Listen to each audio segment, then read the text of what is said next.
सभी को नमस्कार। करियर फर्स्ट चैनल पर आप सबका स्वागत है। आज का डिक्टेशन लिखने के लिए तैयार हैं। Ready start. जहाँ तक कल्याणकारी राज्य का सवाल है तो वह एक ऐसा समाज है जिसमें एक निश्चित जीवन स्तर एवं विकास के अवसर हर व्यक्ति को उपलब्ध होते हैं तथा हर व्यक्ति अपना विकास करने के लिए स्वतंत्र होता है। वर्तमान युग में लोक कल्याणकारी राज्य की अवधारणा एक युगीन आवश्यकता बनकर दिनों दिन लोकप्रिय होती जा रही है।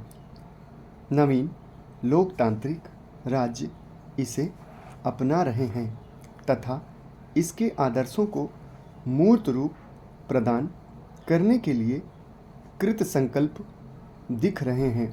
कल्याणकारी राज्य का सिद्धांत राज्य की उपयोगिता स्वीकार करते हुए राज्य को लोक कल्याण एवं व्यक्ति के विकास से संबंधित व्यापक उत्तरदायित्व सौंपता है।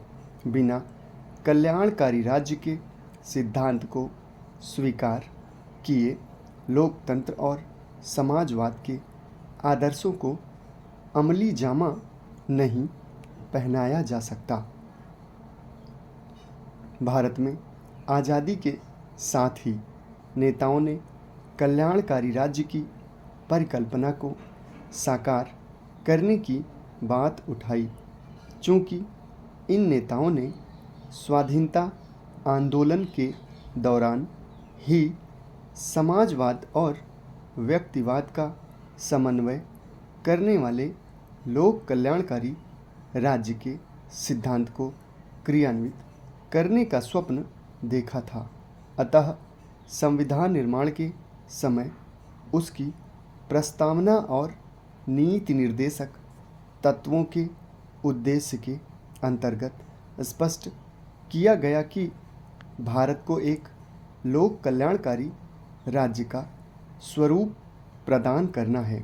लोक कल्याणकारी राज्य की स्थापना के उद्देश्य से ही भारत में नियोजन की नीति को अपनाया गया।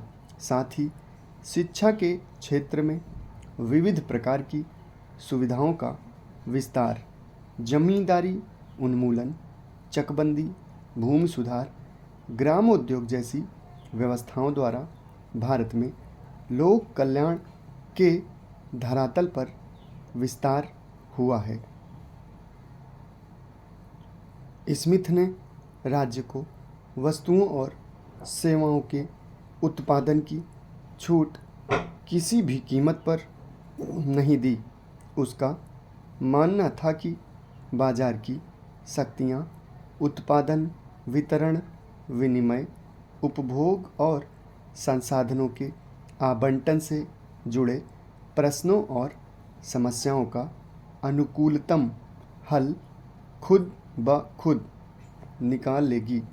व्यक्तियों के आत्महित और बाजार की अदृश्य सत्ता अर्थव्यवस्था को सही रास्ते पर ले जाने में पूरी तरह सक्षम है। स्मिथ का यह भी कहना था कि यदि बाजार तंत्र बेरोक टोक काम करे तो अर्थव्यवस्था सुचारू रूप से चलती रहेगी और उसमें कोई उतार चढ़ाव नहीं आएगा।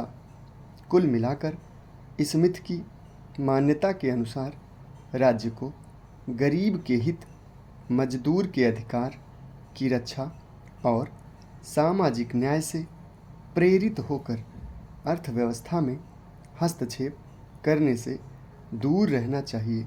हालांकि 19वीं सदी में मजदूरों ने ब्रिटेन तथा अन्यत्र अपने अधिकारों की रक्षा के लिए शक्तिशाली आंदोलन चलाए, जिनसे मजबूर होकर राज्य को उनके हितों की रक्षा के लिए कानून बनाने पड़े। ये कानून काम के घंटों, बाल और नारी श्रम, कारखानों में सुरक्षा आदि से जुड़े थे। बावजूद इसके एडम स्मिथ द्वारा प्रतिपादित बाजार संबंधी रूढ़िवादिता चलती रही। समाप्त। धन्यवाद।